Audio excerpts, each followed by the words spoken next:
সবাই, আশা করছি সবাই খুব ভালো আছো, আমরাও বেশ ভালো আছি। আর এখন ঘড়ি তো 9টা মতন বাজে। আজকে উঠেই সোজা স্নান করে নিয়েছি। চিকুর পাপাও বেরিয়ে গেছে, আমারও স্নান হয়ে গেছে, তারপর চিকুকেও স্নান করিয়ে দিয়েছি। এই যে চিকু, ভাবি সবাইকে একটু হাই করে দাও। Bye bye. ওলে বাবালে, সে এখন জুতো নিয়ে হুড়োহুড়ি করছে, তার কারণ বলছে যে রাস্তায় ওকে নিয়ে ঘুরতে যেতে হবে। রেখে দিয়েছো ধুলো, ভাবি রেখে দিয়েছো, যাও। এখন ওকে নিয়ে ঘুরতে যেতে হবে, কত কাজ পড়ে আছে। বলছি বিকেলে বাড়াও, সে তো শুনবে না। তো চলো এখন থেকে ভিডিওটা শুরু করছি। আশা করছি অন্য দিনের মতনই আজকের ভিডিওটা ভালো লাগবে। তো এই যে চুলটুল আঁচড়ে নিয়েছি, সিঁদুর পরে নিয়েছি, আর সানস্ক্রিমও মেখে নিয়েছি। তোমরা অনেকেই জানতে চাইছিলে আমি কি সানস্ক্রিম ইউজ করি। তো দেখো আমি এই সানস্ক্রিমটা ইউজ করি। এটা হলো নিওলের ক্ল্যামিং SPF 20 একটা লোশন, ভীষণ ভালো সানস্ক্রিম। এমনকি এটা ফাউন্ডেশনেরও কাজ করে। এটা তোমরা মুখে দিয়ে এর উপরে শুধু কম্প্যাক্ট পাউডার দিয়ে দেবে, আর কিচ্ছু লাগবে না। এত ভালো একটা প্রোডাক্ট, আর একটুখানি নিলে কিন্তু অনেক দিন হয়ে যায়। আর এটা কিন্তু আমি এবছর কিনি, এটা কিন্তু আমার আগের বছরের কেনা, কিন্তু এখনও অবধি অনেকটাই রয়েছে। কেননা একটুখানি করে নিলে তো হয়ে যায়। ট্রেনের আওয়াজ হচ্ছে। আর এটা যেহেতু পাম্প সিস্টেম, তো একদম অল্প নিলেই হয়ে যায়।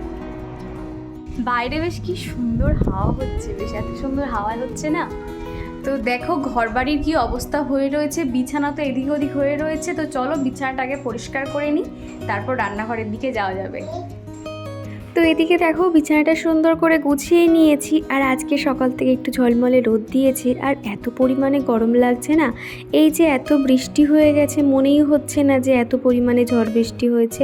মনে হয় যেন সেই আগের মতনই গরম রয়েছে। আর এই বেলার সময়টা তো যেহেতু স্নান করেছে, তো ওকে ভাবলাম একটা সন্দেশ দেওয়া যাক। এই যে মাছের মাথা শেপের একটা সন্দেশ, আর এটা খেতে চিকু ভীষণ পছন্দ করে।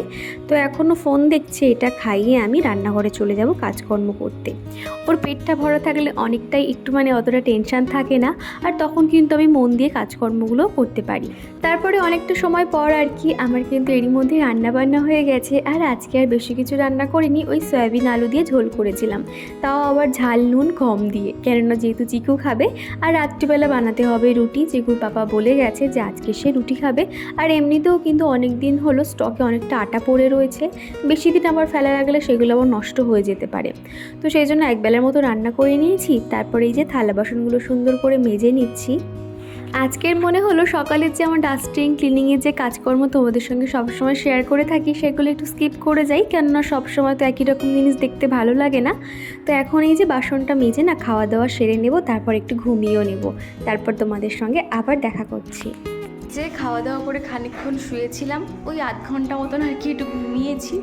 তো উঠলাম, উঠে একটু টক দই খাওয়ার ইচ্ছে হলো। তো এই যে একটু টক দই নিয়ে নিয়েছি। আগে কি করতাম, টক দই খেতে পারতাম না, তখন একটু চিনি মিশিয়ে নিতাম। আর এখন একটুও চিনি দিয়ে না এমনি খেয়ে নিই। আর এটা শুধুই খাওয়াই সব থেকে ভালো, ওই চিনি দিয়ে খাওয়া অতটা ভালো নয়। তো চলো এটা ঝটপট খেয়ে নিই। আর চিকু এখনও পর্যন্ত ঘুমোচ্ছে, ও উঠলে আবার বদমাশি শুরু করবে। তো এবার টুকটুক করে বিকেলের কাজকর্মগুলো করবো আর কি। আমি ঘুম থেকে ওঠার ঠিক আধ ঘন্টা পরেই আমাদের চিকুও ঘুম থেকে উঠে পড়েছে। আর এখন ওকে একটু রেডি করে দেবো। আজকে ইচ্ছে ছিল বিকেলে নিয়ে যাব, তারপর মনে হলো বিকেলের দিকে বেশ কয়েকটা কাজ রয়েছে, বিশেষ করে রাতে আবার রুটি বানানো রয়েছে। রুটি বানানো যে এই গরমের সময় কি কষ্ট তোমরা তো জানোই। সেই জন্য ভাবলাম থাক, আজকে আর বাইরের দিকে যাব না। আর প্রতিদিন বিকেলবেলা করে কিন্তু ও যখন ঘুম থেকে ওঠে ওকে একটু ফ্রেশ করিয়ে দিই। মুখ হাত পা ভালো করে ধুয়ে দিয়েছি, দিয়ে এখন গেঞ্জি পরিয়ে দিচ্ছি, তার আগে একটু পাউডারও দিয়ে দিলাম। তো এখন একটু টিপ আর কি দিয়ে দেবো। আর চিকু এখন ফোন দেখছে। ফোন দেখার সময় তুমি কি করছো না করছো কোনো দিকেই আর কি অত খেয়াল করবে না, ওকে নিয়ে তুমি যা খুশি করতে পারো, এরকম ব্যাপার। তো ঘুম থেকে উঠে না ঘ্যান করছিল যে আরও একটু ঘুমোবে। সেই জন্য উঠতে বললাম, বাবি ফোন দেখবি? তো বললাম আর কি ফোন দেখবে, তো ফোনটা দিতেই কিন্তু চুপ করেছে। আর এখন যদি আরেকটু ঘুমিয়ে নেয় তো তাহলে রাতে ঘুমোতেই 2-12টা বেজে যায়, আর একদম ঘুমোতে চায় না। আর তখন এত চিল্লামিল্লি করতে থাকে যে আমি পাশের ঘরে যে ভয়েস দেবো, ভয়েসও দিতে পারি না। সব মিলিয়ে অনেকটাই অসুবিধা ফেস করতে হয়। সেই জন্য ওকে ঘুম থেকে তুলে দিয়েছি। তো এখন এই যে ওর কাছে একটু ফোনটা দিয়ে গেলাম, আর সুন্দর করে বসিয়ে রেখেছি দেখো। তো চিকু এখন লক্ষ্মী ছেলের মতন বসে আছে। তো ভাবলাম আমি সন্ধেটা দিয়ে নিই। আর আমি যখনই সন্ধে দিই না কেন, ওকে কিন্তু ডাকতে হয় না, ও সোজা চলে আসে আমার কাছে। তো এখন এই যে দুজনে মিলে একটু সন্ধেটা দিয়ে নিচ্ছি। আর চিকু এখন বসে আছে নকুলদানা খাওয়ার আশায়, কখন আমি ওকে নকুলদানা দেব। ও এদিকে দেখো আরতি দেখছে, কিন্তু না শুধু বারবার বলছে যে নকুল নকুল করছে আর কি, কখন আমি দেব। তো বলছি ঠাকুর পুজোটা হয়ে গেলে দেবো, সে তো শুনবে না। আর এদিকে আমি ওকে বলছি ভাবি একটু ধরে আরতি করো। আগে কিন্তু ধরতো জানো তো, এই যে প্লেট ধরে ধূপ ঘোরাতো, মোমবাতি ঘোরাতো, যেখান থেকে মোমবাতির একটা ফোঁটা হাতে পড়েছে সেখান থেকে আগুন দেখলে খুব ভয় পায় আর একদমই হাত দেয় না বললেই চলে।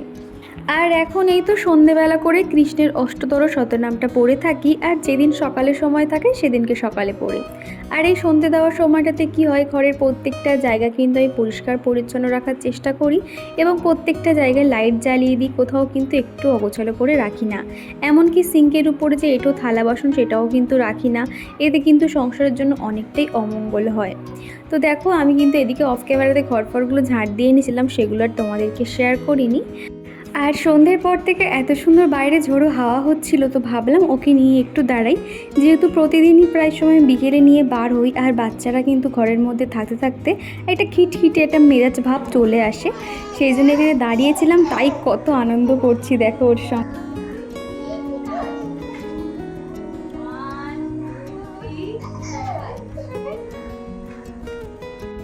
তারপরে ওই সন্ধ্যে 7:30 নাগাদ চিকুর পাপাও অফিস থেকে চলে এসেছে। তো ফেরার পরে আজকে ওকে গ্লুকন্ডি দিইনি, এই যে কোয়াশটা ছিল অরেঞ্জের কোয়াশটা কিন্তু দারুণ খেতে লাগে।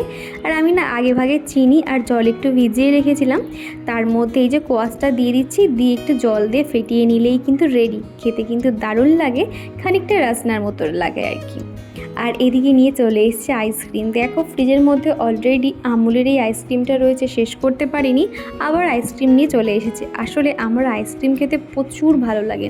আমার যখন খিদে পায় বা যখন মন খারাপ থাকে তখনই কিন্তু আমি একটু আইসক্রিম খেতে পছন্দ করি।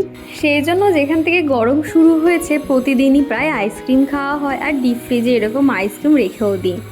আর এদিকে এনেছে কয়েকটা কর্নেটো, মনে হচ্ছে স্ট্রবেরি ফ্লেভারের হবে, যদিও এখনও খাইনি। আর কালকে তো বৃহস্পতিবার, সেই জন্য ঠাকুরের ফুল আর মিষ্টি নিয়ে চলে এসছে, আর আমাদের সবার প্রিয় আর কি সীতাভোগও নিয়ে চলে এসছে। তো সেগুলো এখন রেখে দিলাম দিয়ে, আর এই যে চলো পার্সেলটা খুলি। আগের দিনকে আমি না বেশ 2-3 দিন আগে এই কার্টেনটা অর্ডার করেছিলাম।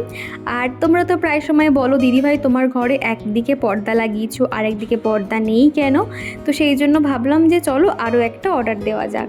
তো এই কার্টেনগুলোর দাম কিন্তু অনেক কমের মধ্যে তোমরা পেয়ে যাবে। বিভিন্ন কালার আছে, খুব সুন্দর সুন্দর কালার আছে, তবে আমার ঘরের সঙ্গে কিন্তু এর রেটটা বেশি ফোটে, সেই জন্য আমি রেড কালারটা নিয়েছি। প্রথম যখন কার্টেনটা অর্ডার করেছিলাম ভেবেছিলাম খুব একটা ভালো নাও হতে পারে, সেই জন্য আমি একটা অর্ডার করেছিলাম। আর যখন দেখলাম কোয়ালিটি নিয়ে কোনো কথা হবে না, তারপর আমি সেকেন্ডটাও অর্ডার করলাম। তোমরা চাইলে ফ্লিপকার্টে এটা নিয়ে নিতে পারো, দাম কিন্তু বেশি না। আর বাড়িতে বাচ্চারা দেখবে ঘরে কোনো নতুন জিনিস আসলে তারা যে কী পরিমাণে আনন্দ করে, আর চিকু তার ব্যতিক্রম নয়। তো এখানে এই কার্টেনটা দেখে চিকু ভাবছে নতুন জামা, বারবার সেটা গায়ে দিয়ে শুয়ে পড়ছে, আর ওর সঙ্গে একটু মজা করছিলাম। তারপরে চলে এলাম রান্নাঘরের দিকে, এবার বানাতে হবে রুটি। আর আজকে ভেবেছি রুটিটা সিদ্ধ করে বানাবো, যেভাবে আটা সিদ্ধ করে নেয়, যেহেতু হাতে সময় কম, অতক্ষণ ধরে মাখামাখি করার সময়ও নেই, সেই জন্য ঝটপট এইভাবে বানালে কি হবে, খুব একটা ভালোভাবে না মাখতে পারলেও রুটি কিন্তু একদমই নরম থাকবে। আর এদিকে দেখো আমার 1.5 প্যাকেট মতো সুজি পুরো পোকা লেগে গেছে, কি করে যে এরকম হয়েছে খেয়াল করিনি। আর সেই জন্য কি করেছি, একটা প্লেটের মধ্যে ছড়িয়ে দিয়েছি।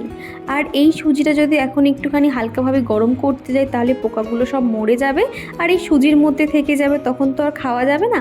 সেই জন্য ভাবলাম প্লেটে দিয়ে ছড়িয়ে দিই, তাহলে কিন্তু ওরা বেয়ে বেয়ে চলে যেতে পারে। আর এইভাবে গোল গোল করে দিয়েছি, দেখো মাঝখানের দিকে কিন্তু কোনো আর পোকা নেই, সবগুলো ধারে চলে এসছে। এই টিপসটা কিন্তু অনেক কাজের। হঠাৎ মনে হলো এরকম গোল করে ছড়িয়ে দিই, তো দেখলাম কি সব ধারে চলে এসছে। এইভাবে কিন্তু আমরা সুজি আর পোকা আলাদা আলাদা করে নিতে পারবো। আর এখনও পর্যন্ত কিন্তু ওইভাবে রয়েছে, রান্নাবান্নার শেষে আমি সুজিগুলো আলাদা করে নেব। আর এদিকে আমি এখন করছি আলুর তরকারি, প্লেন আলুর তরকারি করব। এই যা গরম পড়েছে, ওই আলুর দম কিংবা অন্য কিছু করতে একদমই ইচ্ছে করছে না। চিকুর বাবা বললো সাদা আলুর তরকারি করো, তো আমি ভুল করে এখানে হলুদ দিয়ে ফেলেছিলাম, সেই জন্য সাদা আলুর তরকারি আর হয়নি, কিন্তু টেস্ট খুব ভালো হয়েছিল। কাঁচা লঙ্কা জিরে দিয়ে করেছিলাম। তো আগের দিন ব্লগে তোমরা যারা কমেন্ট করেছিল, Debarati Sarkar, Sonia Khatun, care family, Tania Naskar, Gopu Sona, Pampi Sharma, Ankita Rannaghar, Piyali Das, Mou lifestyle, Riya Ghosh, Bangali Meye, Nikita De, Sagnik Ghosh, Piyar family lifestyle, Azmira Begum, Bengali life with Piyali. তো দিদিভাই বোনেরা, তোমাদেরকে অসংখ্য ধন্যবাদ। আগামী দিনগুলো ঠিক এইভাবেই আমার পাশে থেকে যেও। এক দিদিভাই আমাকে কমেন্ট করেছিলে আমার এই হোম থিয়েটারের পাশে এই যে বোতল দিয়ে আমি যে ডিআইওয়াই এগুলো করেছি যাতে তোমাদেরকে শেয়ার করি। তো দিদিভাই ঠিক আছে, তুমি যখন বলেছো আমার কোনো একটা ভিডিওর মাধ্যমে অবশ্যই এটা আমি শেয়ার করে দেব। আর এদিকে তোমাদের সাথে কথা বলতে বলতে রুটিটা প্রায় হয়ে এসছে। তো দেখো রুটিগুলো কিন্তু বেশ নরম থাকে, 2 দিন 3 দিন অবধি কিন্তু ভালোই নরম থাকে। শুধুমাত্র কি হয়, চারধারগুলো একটু ফেটে ফেটে যায়, এটাই সমস্যা, তাছাড়া কিন্তু আর কিছুই না। তাড়াহুড়োর সময় এইভাবে যদি আমরা রুটি বানিয়ে নিই সেক্ষেত্রে আমাদের নিজেদেরই সুবিধা, খুব তাড়াতাড়ি হয়েও যায়, ভালো খেতেও হয়। আর এদিকে 10-12টা রুটি করতে করতে আমার যে কী পরিমাণে গরম হচ্ছে, তার উপরে চুলগুলো যে ঘাড়ির ওপর পড়ছে না, এত অসহ্য হচ্ছে। আমি যা হোক করে রুটি আর তরকারিটা করে বেরিয়ে এসেছি। তো এখন খানিকক্ষণ দোলনায় বসবো, ঘামটা শোকাবো, তারপরে কাজকর্ম শুরু করব। এই গরমের মধ্যে তো কাজ করতে একদমই ভালো লাগে না, আর সেখানে রুটি করছি মানে তো দরজা জানালা বন্ধ করে করতে হচ্ছে। বাইরে প্রচুর হাওয়া হচ্ছে, এদিকে গ্যাসও লিভে যাচ্ছে। এখন আর রান্নাঘরে হাত দেবো না, আগে খাওয়া দাওয়া শেষ করে নিয়ে তারপরে রান্নাঘরে কাজ সেরে গা হাত পা ধুয়ে ফ্রেশ হব। আর এদিকের খাবার রেডি, রুটি, তরকারি আর বোঁদে। তো চলো বন্ধুরা, আজকের ভিডিওটা এই পর্যন্ত, আবারও দেখা হবে, টাটা।